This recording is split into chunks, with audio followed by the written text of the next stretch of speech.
It started with a question, a simple academic question. What happens when you turn ordinary people into prisoners and guards? I thought we'd simulate a few days, collect some data, write a paper. Nothing more. But what happened in that basement wasn't a study. It was a breakdown of roles, of identity, of morality. I watched it unfold from behind the glass, clipboard in hand, convincing myself it was all under control, that it was valuable, that I was still observing. But I wasn't. I was participating. It was supposed to last 2 weeks. It lasted 6 days. 6 days of yelling, silence, collapse, authority, submission, madness. They say I was the architect of the experiment, but I think the basement already knew what we were trying to find, and it gave us the answer. Now, when I close my eyes, I don't see data. I see faces, and none of them remember their names. The basement had been used for storage, stacked chairs, unused cables, janitorial supplies, fluorescent lights that hummed too loudly, dust that never settled. It was nothing special. That's why we chose it. No one would question what went on down there. No one would interrupt. We cleared it out, reinforced the doors, covered the walls with faux bars and plywood dividers. We painted the cells dull grey, hung numbers where names used to be. We installed hidden cameras, not because we wanted surveillance, but because we wanted evidence of transformation. The uniforms arrived in plain boxes, tan smocks for the prisoners, each one with a number stitched across the chest. No names, no belts, no personal items, just a number and thin rubber sandals. For the guards, matching shirts and khaki pants, mirrored sunglasses to erase the eyes, a baton for posture, a whistle for distance. The instructions were clear. Don't physically harm anyone. Maintain order. Record observations. We told them it was all pretend, that nothing real would happen here. But that was the first lie. The moment they dressed, something shifted. One student, he'd laughed during orientation, fell silent the moment he put on his prison uniform. He looked down at the number stitched to his chest and asked, "Do I get a name?" We told him no. He nodded. Another student, assigned to be a guard, asked if he could be called sir while on duty. "Just for the sake of realism," he said. We said yes. They entered the cells willingly. They knew it was temporary, but the door still locked from the outside. We didn't use real chains, but they moved like they wore them, hands tucked in, shoulders curled forward. They asked for permission to use the bathroom, even though the exit was just across the hallway. The guard on duty said not now, and the prisoner returned to his bunk and waited. Quietly. We hadn't written that script. They improvised it. Within hours, the basement wasn't a basement anymore. It echoed differently. The air grew heavier, thicker with tension and sweat. The cells started to smell like fear. I sat behind the glass and watched them shift. Laughing stopped. Instructions turned to commands. Identity blurred with costume. No one told the guards to patrol aggressively. They just did. One clicked his whistle every 15 seconds. Another paced the hallway like a predator. One sat in a folding chair, arms crossed, saying nothing. And yet his silence intimidated more than words. We had clipboards, data sheets, timers, but the numbers couldn't capture the mood. Something intangible had entered the room, something primal. The walls didn't need barbed wire. The costumes were enough. I remember thinking, this is what we wanted. But I also remember the first time a prisoner asked, "Can I go home?" His voice cracked, like he wasn't sure if it was still an option. It was day one. I told him to talk to the guards. He did. They told him to wait. He sat on the floor, back against concrete, and waited. That was when I understood. I didn't create a prison. I opened a door inside them, and they walked through it willingly. On the first day, the guards joked. They were students, after all. Psychology majors, some with aspirations of grad school, others who just needed the credit. They laughed about their authority, posed with their sunglasses like they were on a movie set. One pretended to be a drill sergeant. Another made up nicknames for the prisoners. At first, it was theater. But the script dissolved faster than I expected. By the end of the second shift, they'd created a rule book. Not one we gave them, one they designed themselves. Infractions were punished with push-ups, loss of privileges, or standing silently against a wall for reflection. The language changed.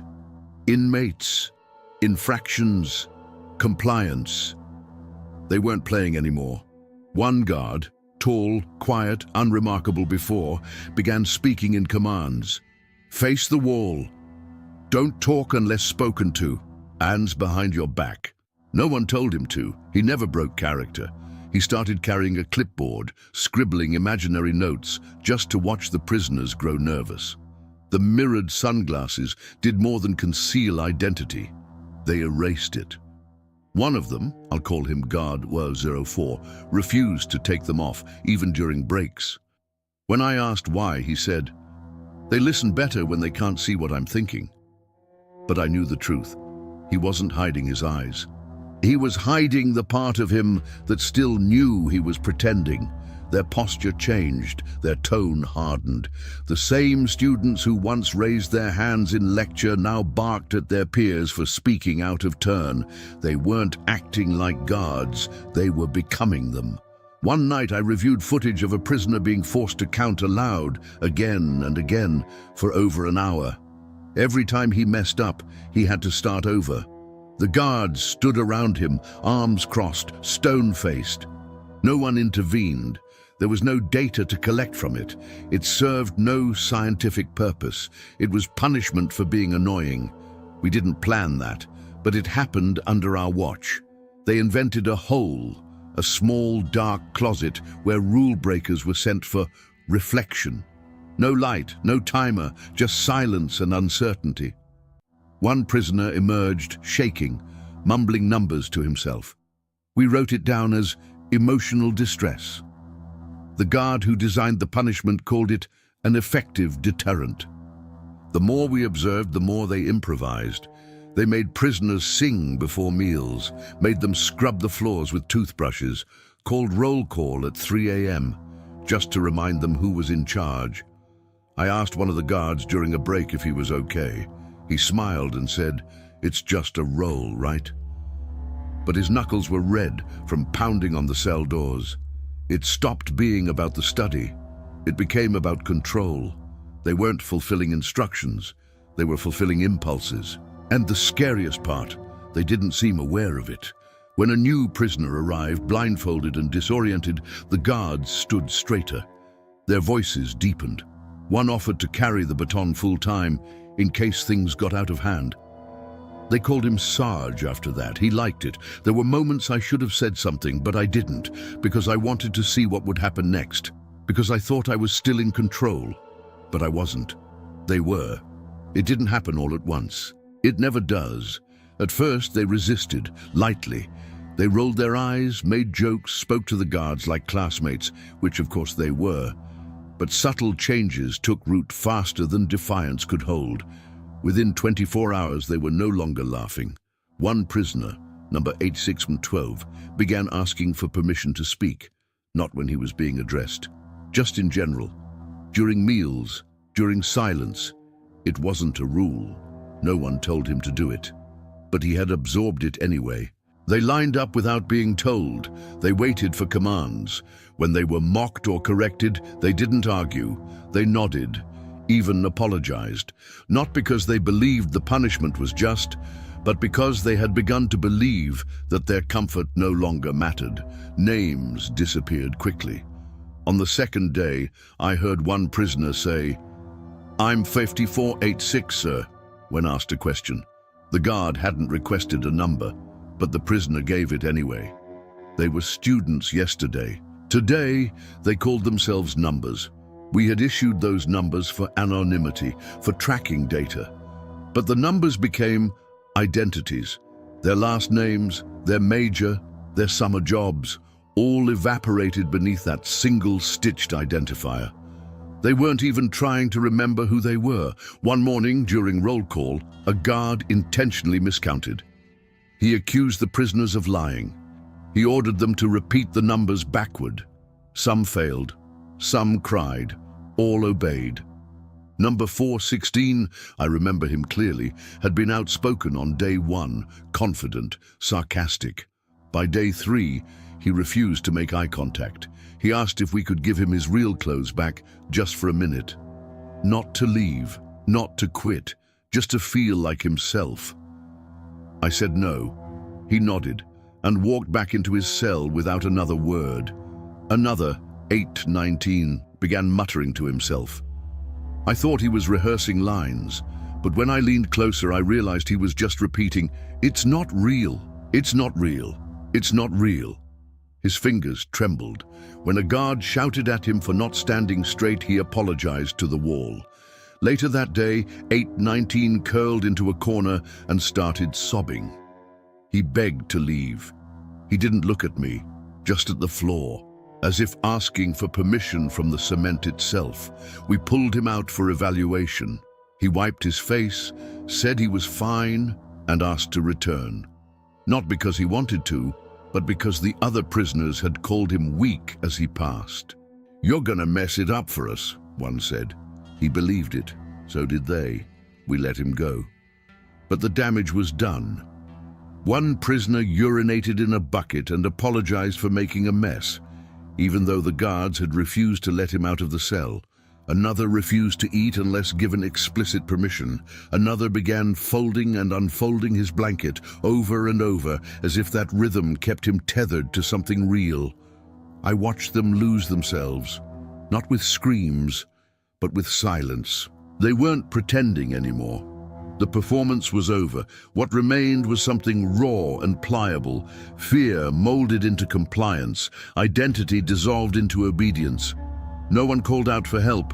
No one said, "This isn't right," because no one believed they had the right to say it anymore. I kept thinking, how long would it take to undo this?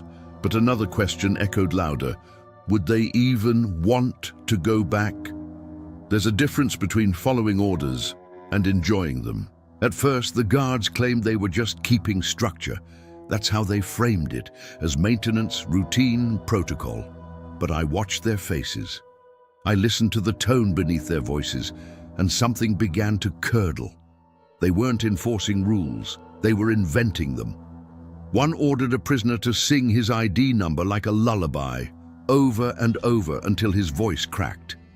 When he stopped to cough, the guard made him start again. Another forced inmates to do jumping jacks in unison in total silence, except for the sound of breath and bones. If one lagged, they all repeated the set, over and over. They began calling this re-education. One day I caught a guard drawing a grid on the floor of the hallway, a chessboard. He called it inmate orientation. Each prisoner had to crawl from square to square, barking like a dog if they landed on a black tile. They laughed, the guards, not the prisoners. There was no script, only instinct. It was clear that the boundaries had vanished, not just for the prisoners, but for the guards too. They stopped asking us for permission. They created punishments on the fly, like artists painting with power. And the paint was humiliation. One of the most disturbing punishments was the toilet duty. They stopped letting prisoners use the bathroom normally. Instead, they gave them buckets. Then they forced one prisoner to clean the other's buckets with his bare hands. No gloves, no water, just a rag and instructions. I stood behind the camera, frozen. I could have stepped in. I could have ended it. But part of me still whispered, "We need to see how far it goes." They laughed while he cleaned. One prisoner was forced to hold a salute for 2 hours. Another had to write, "I am a bad prisoner" 100 times, then tear it up and do it again.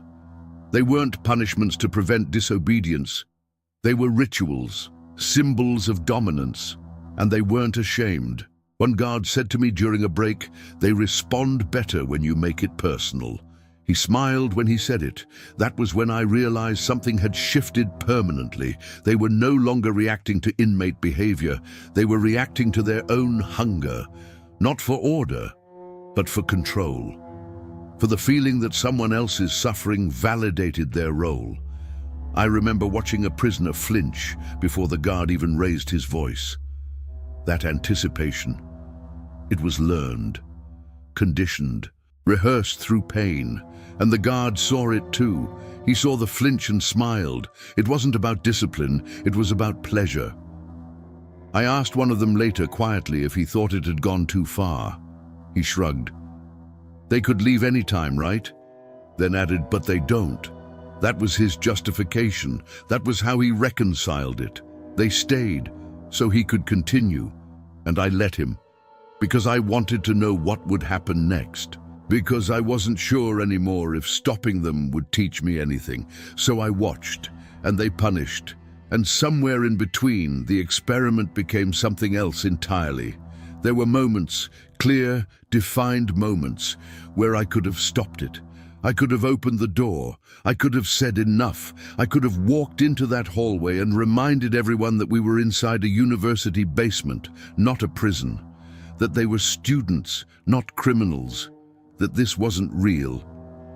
But I didn't, because I wanted to see what came next. Every time something crossed the line, a scream, a breakdown, a punishment invented in cruelty, I made a note. I told myself it was data. That we were capturing something important, something no one else had seen before. One prisoner came to me shaking. His eyes were red. He said he couldn't sleep, that he felt watched, even in the dark. I can't take it anymore, he said. I need to leave. I nodded. I asked him to fill out a form, and then I waited. I didn't escort him out. I didn't remove him. I simply passed his request along to the guards as if they had final say. And when they refused, when they said, he's faking it, he's just trying to manipulate the system, I said nothing. He cried that night, loud enough for the cameras to hear, and I wrote it down. I watched and took notes. I wasn't a scientist anymore. I was an observer of decay. I kept telling myself the findings would justify the methods. That understanding how power corrupts, how identity collapses under pressure, would make it worth it. That one paper, one lecture, one breakthrough would explain what we let happen. But the more I recorded, the less it felt like research. It felt like voyeurism, cold, detached, addictive. The students changed. I saw it in their posture, in the way they stopped using full sentences, in how quickly they obeyed or punished or judged. But I changed too. I stopped reacting. I stopped feeling the urge to intervene. I became numb, and I liked it. Because in that numbness, I could justify everything. I could rationalize suffering. I could pretend it was still under control, even when I knew it wasn't. One day, I watched a guard scream in a prisoner's face for not standing straight. The prisoner flinched, then dropped to his knees. The guard stepped back, blinked, and laughed. A genuine, full laugh. The prisoner apologized. I watched that, frame by frame, later that night. I paused it on the moment of collapse. I told myself I needed to analyze his expression, but the truth was, I wanted to feel that moment again. That precise second when resistance became surrender. They were unraveling, and I was too. Not in panic, not in shame, in curiosity. I had created the conditions. I had set the stage. And now, I was watching the play consume its actors. And still, I didn't stop it. Because deep down, I needed to know the answer to a question I could never write on a grant application. What happens when you give people power with no accountability? And worse, what happens when the one person who can stop it doesn't? She wasn't part of the original team. She came in late, a visitor, a colleague, a psychologist with no stake in the outcome. Just someone I trusted enough to show the footage.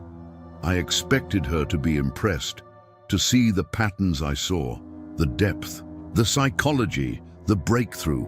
Instead, she recoiled. She didn't even finish the tape. "You need to stop this," she said, her voice sharp. "Now." I laughed. Not because I thought it was funny, but because I didn't understand what she meant. "We're documenting real behavior," I told her. "This is how roles shape identity." She stared at me, and I'll never forget what she said next. "This isn't an experiment. It's a mirror." Those 4 words cracked something inside me. Because I realized she wasn't talking about the prisoners or the guards. She was talking about me. I had built the walls. I had handed out the roles. I had turned the camera on and called it science. And I had watched and watched and watched. She demanded I take her downstairs, to the hallway, to the cells. I hesitated, then I agreed. When we entered, the guards stood straighter. The prisoners looked down. One was kneeling in the corner, whispering numbers to himself. Another held his meal untouched. There was a stillness, not peace, but the kind of silence that fills a room after something breaks. She looked around, horrified. "They're not pretending anymore," she whispered. And for the first time, I saw it. I didn't see students, I didn't see volunteers. I saw inmates, I saw subordinates. I saw broken postures and hollow eyes. I saw a machine I had built, humming in perfect cruelty. And I had mistaken that hum for progress.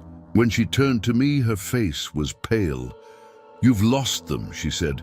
I opened my mouth to argue, to explain, to defend. But I had nothing to say, because she was right. In trying to study the collapse of identity, I had facilitated it. In trying to understand authority, I had surrendered to it. In trying to observe power, I had become addicted to it.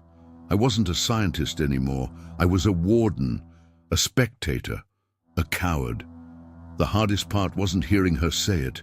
It was seeing the disgust in her eyes, not just for what was happening, but for what I had become. I ended the experiment the next day, but that night, that walk through the hallway with her by my side, that was the real end. That was when the illusion shattered, when the mirror cracked.